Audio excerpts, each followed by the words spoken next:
What is going on, guys? So today is basically going to be day 2 of autocross prep.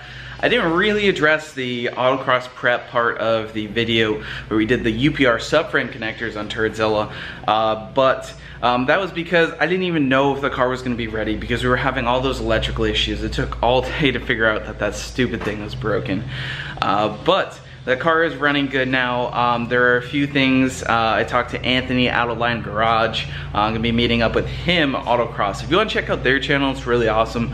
I'll have a link right up here. But he gave me a few pointers. He said make sure the battery is tied down. Factory tie down is broken on Turdzilla, so I'm gonna try to rig something up and make sure that stays down. Well, it's not necessarily about staying down, it's about passing the safety inspection, which it's a good idea for your battery not to be going all around. So yeah, I need to get that fixed up.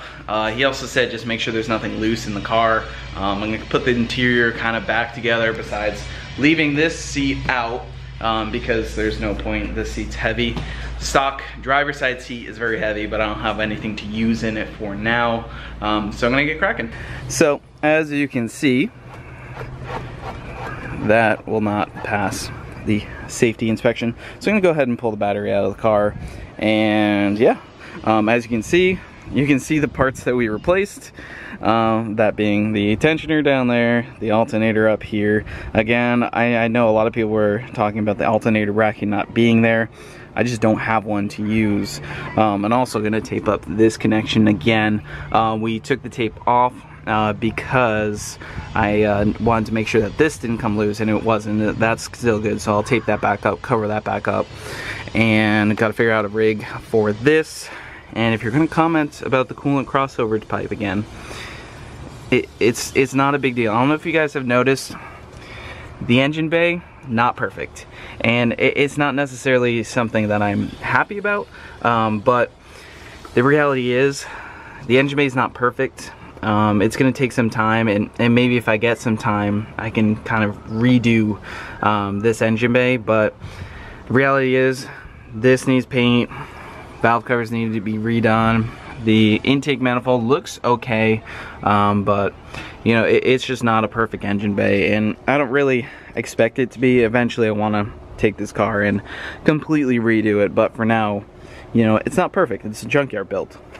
Alright, the battery is out, and as you can see, normally there's a factory tie down area right here. This one has a snapped bolt. So I'm going to pull this out and see if I can fix this somehow and basically make it work. Alright, so I made it work. I'm not really that happy with it, but I think it'll work for Sunday. Basically I had to drill another hole for a tie down. Like, you can put some good force. It still wiggles because the whole tray moves, but I think it should pass safety inspection because if you pull up here, it's not really moving. So we should be good to go on that. So that's pretty much all I wanted to do for autocross prep under the engine bay. Everything else is pretty much good. Could probably tuck this. No, we'll just leave that there. That's a cruise cable, it doesn't do anything. That could be removed. Otherwise everything else should be okay under here. We now have that Gates tensioner which has been holding in, new belt, I got spare belts. Oh yeah, I need to tape that up, that's the only other thing. Alright, so I have that connection taped up, so now we are officially good under the engine bay.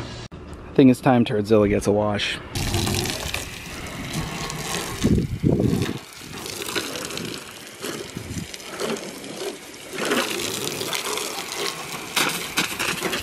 Alright guys, so I got the car washed. We're gonna head down to Nick's, hopefully be able to do the axle bushings on this, and that'll pretty much be ready. I still got the springs, the Viking custom springs, and the perches and torque box reinforcements to do, but those they take a while. I'm really focused on getting the axle bushings because the rear end actually has some left-right play. These are the stock bushings out of Nick's car. We're gonna replace them with the spherical ones, but first we got to get some Starbucks.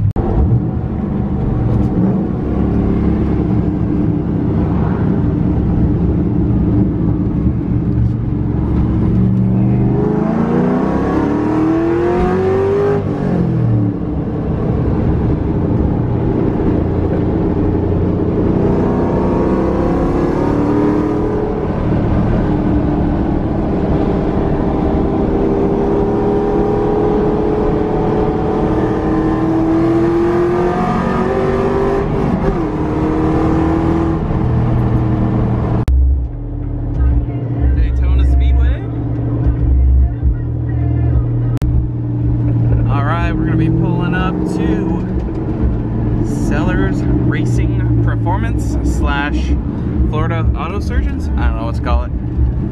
Let's pull in here. Go do some race car shit.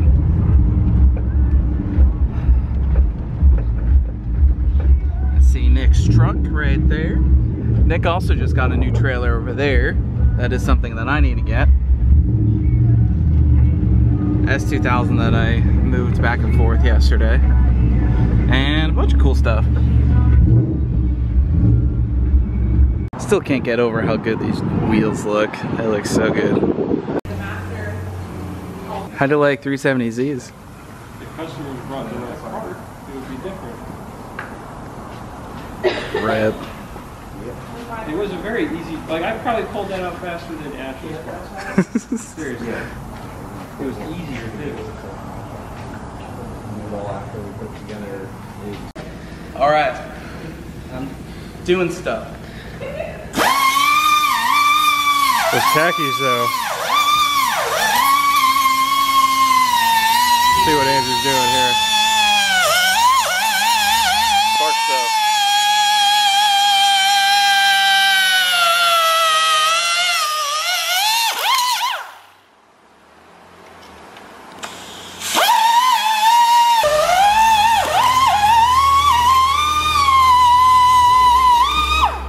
There I did it!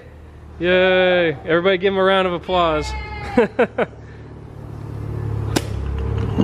Oh look, there's an old one in there. Yep.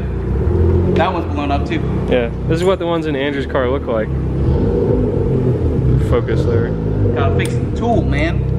Alright, so I got the tool basically fixed up, ready to go. I ignore the mess, obviously, still needs to be vacuumed.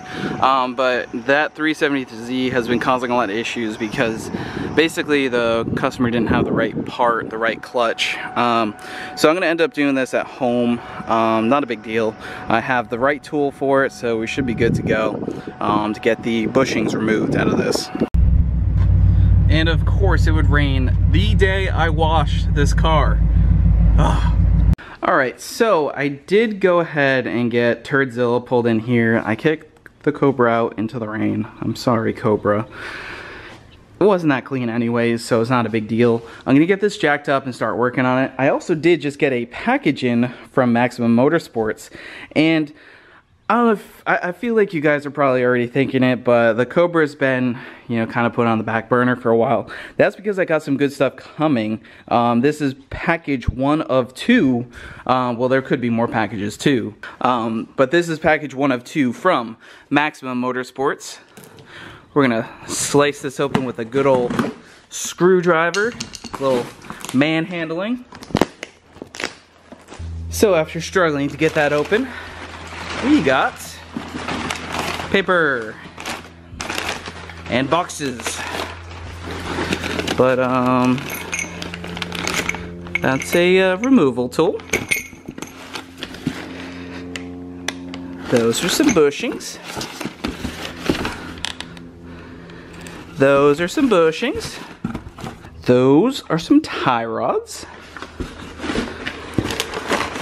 I believe this is the Ford Racing diff cover that is modified.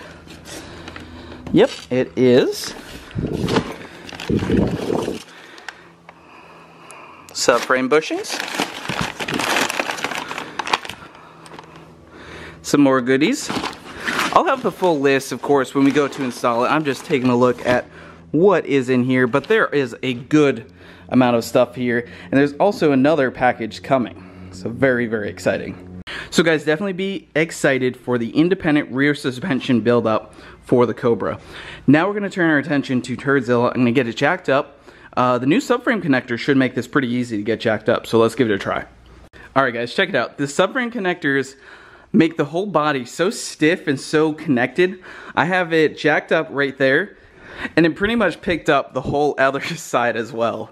That's pretty insane. Alright, so I got the car pretty high in the air. It's actually going to make it really easy to go ahead and get under the car and get these diff bushings out. Alright, just taking a quick look. The upper control arms right there at the top. Those are where we're going to be unbolting. I'm going to do one side at a time, and then the bushing that's on the actual differential, that's where we're going to be pressing out and putting these spherical UPR bushings in. We already did this process one time. It was on a lift at Jeff's. A little bit easier, but we'll still be able to make it happen. And we got Mr. Quinn rolling up to help us out. It's always good to have a buddy when you're working on cars, because you never know when you'll need another hand. Plus, it's kind of fun. That's kind of the fun of it. What is that? Dash piece. Ooh. Nice. Ooh, lemonade. Yes. That's good. Alright, so I just loosened the upper control arm, and now I'm going to push out the bushing here using the bushing tool over there. Yeah. So I'm going to use some PB Blaster on the diff bushing. Hopefully it'll help make it easy to come out. With this tool it should be easy, but really don't want to jinx myself. My hair's got to be terrible. Yeah, so I pulled that through. This thing is definitely blown. This is blown worse than Turdzilla's stock ones with 170,000 miles. Alright, we're going to put the UPR spiracles in. Alright guys, so I just finished the install. Ended up taking me like a few hours. And it wasn't the bushings that were hard to get out. It wasn't hard getting the bushings in. It was hard getting the rear end aligned. Everything on your back is just so much more difficult. But it is finally done. Ready for autocross. I'm sorry if I sound a little bummed, because this took way longer than I expected. But it is done. I just took the car out for a test drive. It is done. I have quite a mess over here to clean up, but I am beat. That took way longer than expected. But UPR spherical bushings are in, batteries tied down. I forget what else I did today. Fixed the alternator wire. Autocross Sunday is going to be a lot of fun, and I'm really excited to finally get this car out. So make sure you slap that like button down below, leave a comment, let us know what you think, and we'll see you guys next time.